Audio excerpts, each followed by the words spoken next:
Ăn chay mà phải có sả rồi chứ.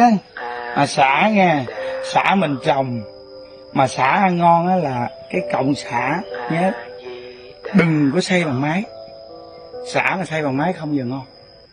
Sả phải cái dao để đến tới cắt bằng ta, cắt ra bầm tự nhiên luôn, thì tức khắc ăn rất là ngon, rất là thơm quý vị nhớ.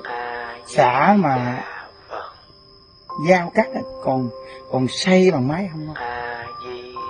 Sả kết hợp với những món ăn rất là đặc biệt quý vị, nên đồ chay rồi kết hợp đồ có sả rồi này kia thôi, đặc biệt lắm.